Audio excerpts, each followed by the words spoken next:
जय हिंद दोस्तों, स्वागत है आप सभी का एक बार फिर से स्टडी विद राहुल यूके के प्लेटफॉर्म में। और आज हम यहाँ पर उत्तराखंड में गोरखा शासन पढ़ने वाले हैं।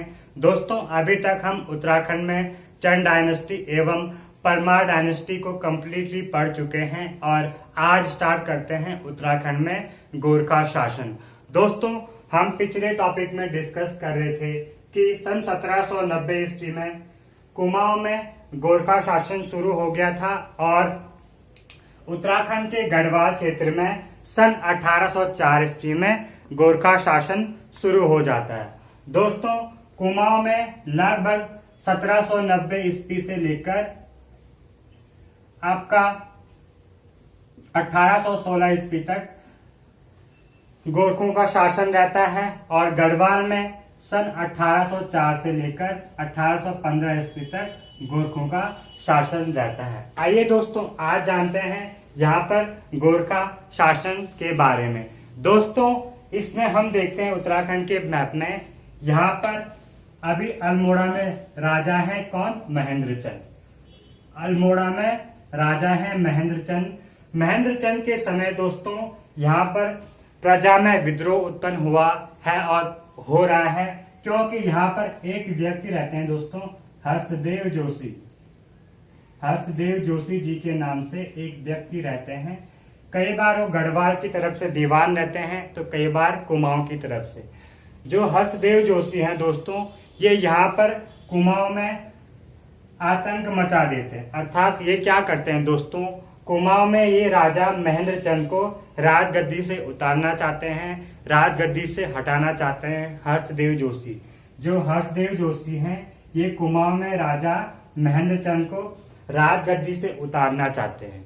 तो ये क्या करते हैं, पहले गढ़वाल के राजा प्रद्युम्न शाह को कहते हैं कि तुम कुमाऊं पर आक्रमण करो और फिर से कुमाऊं की राजगद्दी को संभालो। लेकिन राजा प्रद्युम्न शाह मना कर देता है हर्षदेव जोशी को।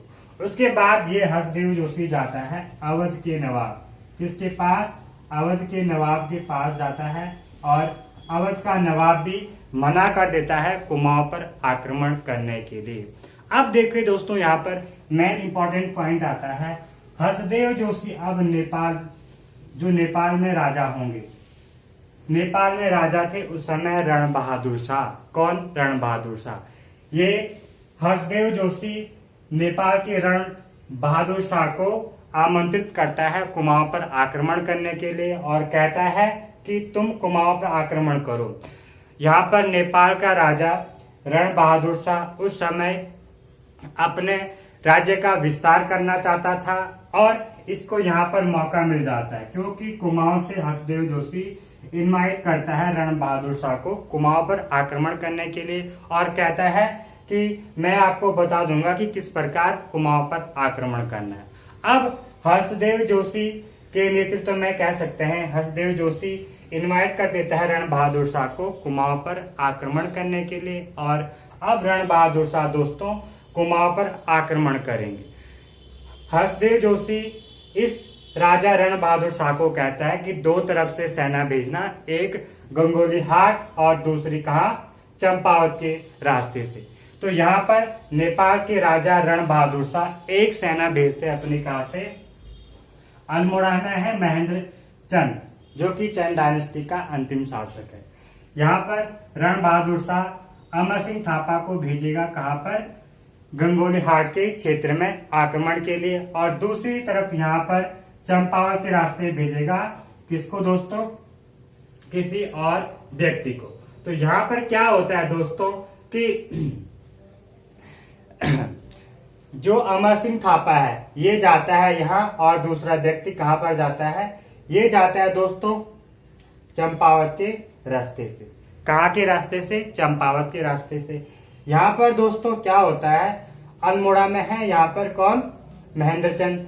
महेंद्र चंद जाते हैं यहाँ की तरफ गंगोलीहाट की तरफ और लाल सिंह को भेजते हैं महेंद्र चंद कहाँ पर? चंपावत की तरफ आक्रमण करने के लिए। दोस्तों, अब जब आक्रमण शुरू हो जाता है यहाँ पर अमर सिंह थापा एवं महेंद्र चंद के बीच, तो यहाँ पर महेंद्र चंद की पावरफुल शक्ति के कारण अमर सिंह थापा हार जाता है। अमर सिंह थापा हार गया है यहाँ पर गंगोली हाट के क्षेत्र में। इसके बाद अमर सिंह थापा यहाँ पर आ जाता है इस व्यक्ति की सहायता के लिए। इस व्यक्ति की सहायता के लिए आ जाता है अमर सिंह थापा। और जैसे ही महेंद्र चंद को पता चलता है कि यहाँ पर वापस आ गया है कौन, अमर सिंह थापा, इस व्यक्ति का साथ देने के लिए, तो महेंद्र चंद भी फिर चंपावत वाले क्षेत्र में आ जाता है अपने सेना को लेकर और फिर उनके बीच आक्रमण होता है। दोस्तों इसके बाद यहाँ पर एक निर्णायक युद्ध होता है सन 1790 ईस्वी में। हवाला बाग की पहाड़ी, यहाँ पर हवाला बाग की पहाड़ी है। हवाला बाग की पहाड़ी पर 1790 ईस्वी में एक निर्णायक युद्ध होता है जिसमें गोरखा जीत जाते हैं और तभी से कुमाऊं में गोरखा शासन स्टार्ट हो जाता है। कब से? 1790 ईस्वी से।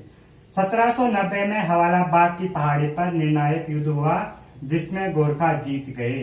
तो यहाँ पर निर्णायक युद्ध होता है महेंद्र चंद एवं ये रण बहादुर की सेना के बीच और गोरखा जीत जाते हैं। इसके पश्चात अल्मोड़ा में गोरखों का अधिकार हो जाता है, गोरखा शासन स्टार्ट हो जाता है।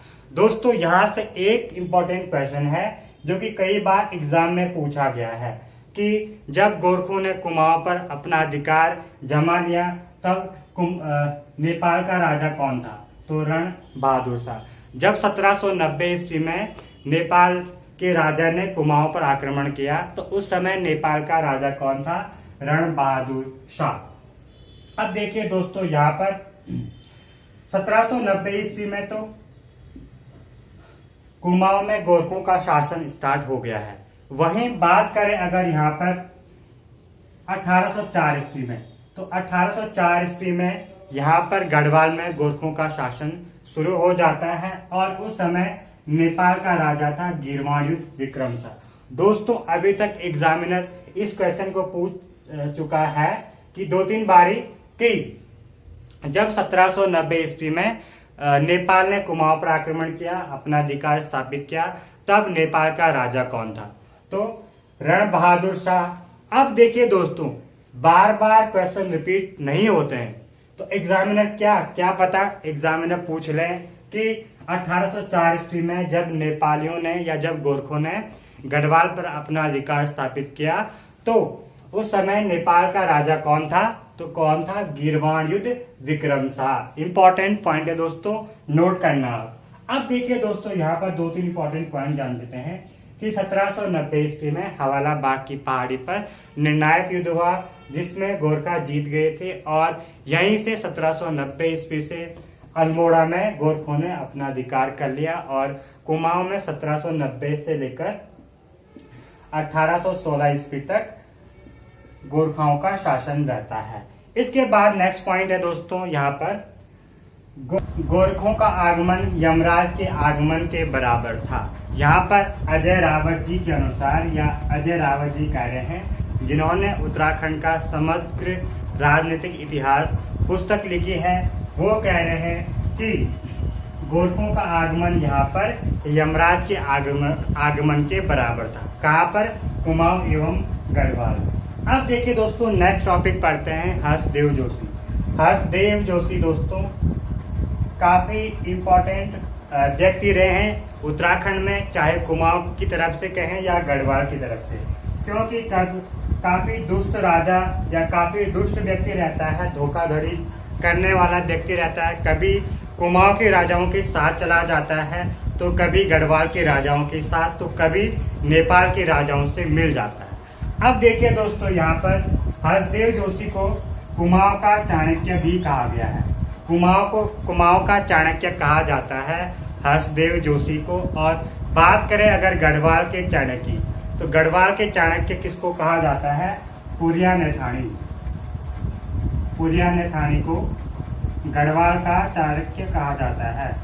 गढ़वाल का चाणक्य पुरिया नैथानी। कुमाऊं का चाणक्य कौन है? हर्षदेव जोशी। अब देखिए दोस्तों यहाँ पर अलग अलग इतिहासकारों ने अलग अलग नाम दिया है इस हर्षदेव जोशी को। देखिए दोस्तों संसार में 2 ही तरह के व्यक्ति फेमस होते हैं, या तो अच्छे काम के लिए या बुरे काम के लिए। यहाँ पर कई राजा अच्छे काम के लिए फेमस हुए हैं तो कई राजा बुरे काम के लिए। बात करें हर्षदेव जोशी की तो यहाँ पर ये बुराई के लिए फेमस हुए। किसके लिए? बुराई के लिए।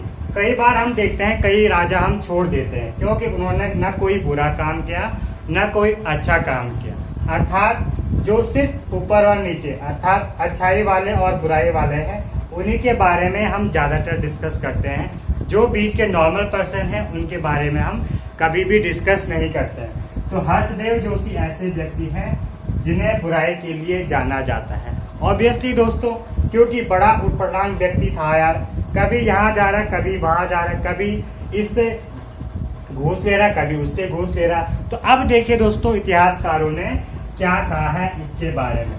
दोस्तों एटकिंसन कह रहे हैं कि हर्षदेव जोशी को एटकिंसन कह रहे हैं कि स्वार्थपूर्ण व देशद्रोही। एटकिंसन ने इस हर्षदेव जोशी को स्वार्थपूर्ण व देशद्रोही का नाम दिया। क्यों दिया है? क्योंकि दोस्तों सन 1790 ईस्वी में यही हर्षदेव जोशी गोरखों को आक्रमण के लिए आमंत्रित करता है। कहाँ पर? कुमाऊं में। और 1804 ईस्वी में गढ़वाल पर भी आक्रमण करने का इसी का प्लान रहता है, इसी का निमंत्रण रहता है गोरखाओं के लिए। तो ये इसलिए दोस्तों एटकिंसन ने इसको क्या कहा? देशद्रोही कहा है और स्वार्थपूर्ण व क्या कहा है? देशद्रोही कहा है। क्योंकि कभी ये दीवान का पद मांग रहा, कभी मंत्री का पद मांग रहा और तब एक दूसरे को लड़ा रहा है। कई गढ़वाल में कई राजाओं को इसने एक दूसरे से लड़ाया भी। किसने? हर्षदेव जोशी। अब देखिए दोस्तों राहुल सांकृत्यायन कह रहे हैं विभीषण। विभीषण क्यों कह रहे हैं दोस्तों? क्या किया इसने? कुमाऊं में जब राजा रहते हैं दोस्तों तो ये कुमाऊं के राजा का साथ नहीं देता है, ये गढ़वाल के राजा को आक्रमण के लिए निमंत्रण भेज रहा है। कहाँ पर? गढ़वाल में कि आओ आक्रमण करो, और फिर साथ दे रहा है गढ़वाल की सेना का, है कुमाऊं का और साथ दे रहा है गढ़वाल का। तो इस प्रकार इसको विभीषण का भी नाम दिया गया। विभीषण तो अच्छा व्यक्ति था क्योंकि उसने रावण को छोड़ा था। रावण एक दुष्ट व्यक्ति था इसलिए उसने उसको छोड़ा। लेकिन यहाँ पर जो चंद्रवंशीय राजा हैं उनको तो हम दुष्ट नहीं कह सकते हैं, क्योंकि कई बार गढ़वाल के राजा भी उटपटांग हरकतें करते हैं, तो कई बार कुमाऊं के राजा भी, कई बार प्रद्युम्न चंद भी करता है, तो कई बार यहाँ पर अभय चंद की बात करें, कल्याण चंद पंचम की बात करें। तो इस प्रकार देखिए दोस्तों यहाँ पर इसको विभीषण की उपाधि दी गई है, विभीषण कहा गया है। लेकिन विभीषण के लायक भी ये नहीं था क्योंकि विभीषण ने तो भगवान राम का साथ दिया था। तो यहाँ पर देखिए दोस्तों होता क्या है, अब जो ईस्ट इंडिया कंपनी के जो हेड है इन्होंने इसको ऑल ऑफ वार्विक की उपाधि दी है। किसको? हर्षदेव जोशी को ईस्ट इंडिया कंपनी के एक हेड ने हीएससी ने ऑल ऑफ वार्विक की उपाधि दी है हर्षदेव जोशी को। अब देखिए दोस्तों यहाँ पर हर्षदेव जोशी के बारे में थोड़ा और चर्चा कर लेते हैं। दुष्ट व्यक्ति तो था ही, देश विद्रोही तो था ही, साथ ही साथ विभीषण भी था क्योंकि यार फालतू में लड़ा रहा एक दूसरे को, गढ़वाल और कुमाऊं के राजाओं को। अब देखिए दोस्तों यहाँ पर इसको किंग मेकर भी कहा जाता है। राज्य या राज्य निर्माता कह सकते हैं या राजा निर्माता। क्यों कहा जाता है दोस्तों किंग मेकर? कि कई बार ये अलग अलग व्यक्तियों को लाकर कुमाऊं की राजगद्दी पर बिठा रहा है, तो कई बार कुमाऊं के राजाओं को उतार रहा है, कई बार राजगद्दी पर बिठा रहा है, तो कहीं पर राजगद्दी से हटा रहा है कुमाऊं के राजाओं को। इसलिए इसको किंग मेकर के नाम से भी जाना जाता है। किसको? हर्षदेव जोशी को। अब देखिए दोस्तों एक और व्यक्ति है यहाँ पर, हर्षदेव औली। हर्षदेव औली के नाम से एक और व्यक्ति है, इनका नाम तो हर्षदेव जोशी है। एक और व्यक्ति है हर्षदेव औली, इनको दोस्तों काली कुमाऊं का शेर कहा जाता है। इंपॉर्टेंट पॉइंट है, इंपॉर्टेंट क्वेश्चन है, एग्जाम में पूछा जा चुका है कई बार और जा सकता है कि हर्षदेव औली कौन है? काली कुमाऊं का शेर। और हर्षदेव जोशी कौन है? कुमाऊं का चाणक्य। दो इंपॉर्टेंट पॉइंट ध्यान रखना। अब देखिए दोस्तों यहाँ पर कुमाऊं एवं गढ़वाल के राजाओं के साथ धोखा, ये हम डिस्कस कर चुके हैं।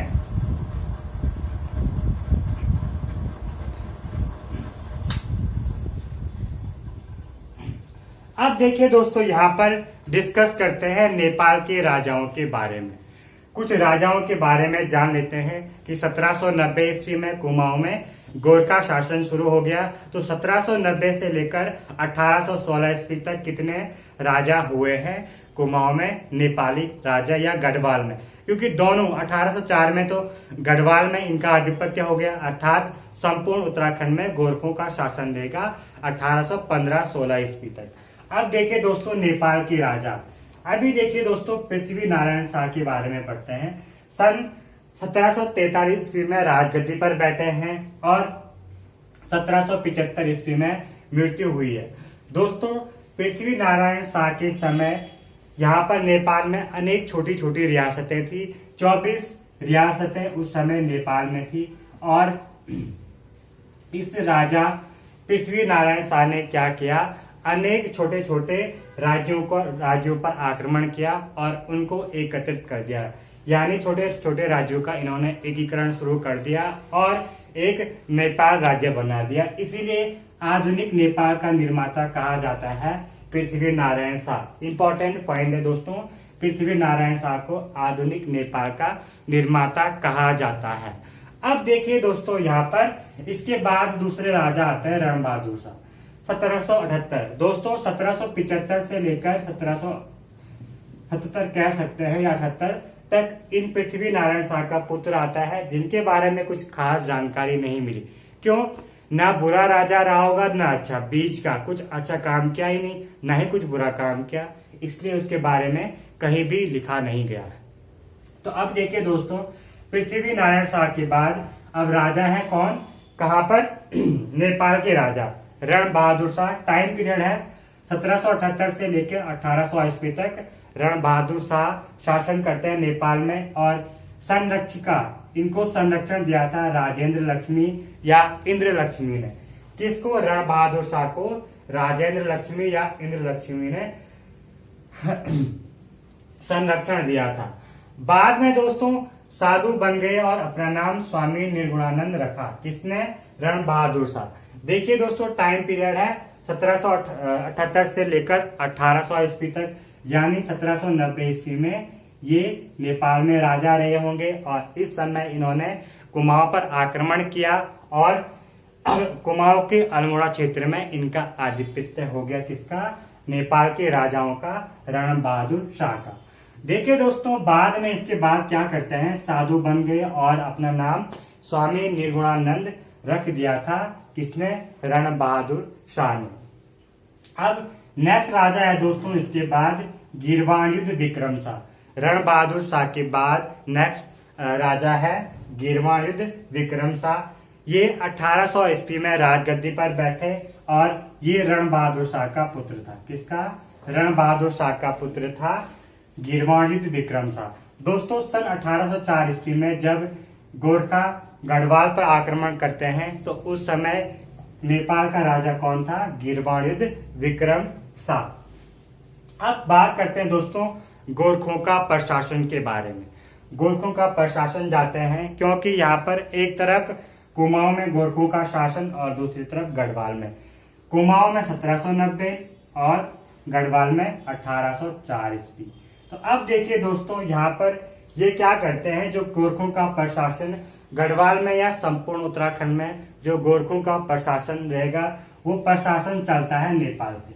नेपाल से प्रशासन चलता है उत्तराखंड का और नेपाल में बैठे हैं राजा और राजा के प्रतिनिधि उत्तराखंड में प्रशासन चला रहे हैं। कौन? राजा के प्रतिनिधि। प्रतिनिधि कौन थे दोस्तों? जिनमें से सूबा, नायब सूबा, सूबेदार, फौजदार और विचारी या न्याय का काम संभालते थे। इस प्रकार क्रम से जो प्रतिनिधि थे नेपाल के राजा जो उत्तराखंड का प्रशासन चलाते थे, कौन कौन थे? सूबा, नायब सूबा, सूबेदार, फौजदार, उसके बाद विचारी जिन्हें न्याय का काम सौंपा गया था। तो एग्जाम में किस प्रकार क्वेश्चन बन सकता है दोस्तों? सूबा, नायब सूबा, सूबेदार, फौजदार से रिलेटेड कि यहाँ पर जो सबसे सीनियर प्रतिनिधि कौन है? सूबा होता था सबसे सीनियर प्रतिनिधि नेपाल के राजा का। अब देखिए दोस्तों कुमाऊं के गोरखा प्रशासक। इम्पोर्टेंट टॉपिक है दोस्तों, इसमें कंप्लीट नहीं है। थोड़ा हम जान लेते हैं कि कुमाऊं के गोरखा प्रशासक कौन कौन से हैं। नंबर 1 है जोगा मल शाह, 1791 से लेकर 1792 तक ये प्रशासन देखते हैं कुमाऊं का। उसके बाद काजी नरशाही आते हैं 1793 ईस्वी में, ये प्रशासन देखते हैं। देखिए दोस्तों, यहाँ पर जो नेपाल के प्रशासक थे वो हर साल में यानी ईच ईयर में प्रत्येक साल में बदलते रहते थे। ऐसा नहीं कि 4-5 साल तक एक ही प्रतिनिधि चल रहा है। यहाँ पर प्रत्येक साल में प्रतिनिधि चेंज होता रहता था। कहाँ पर? नेपाल का प्रतिनिधि जो कि कुमाऊं का या गढ़वाल का प्रशासन चला रहा है।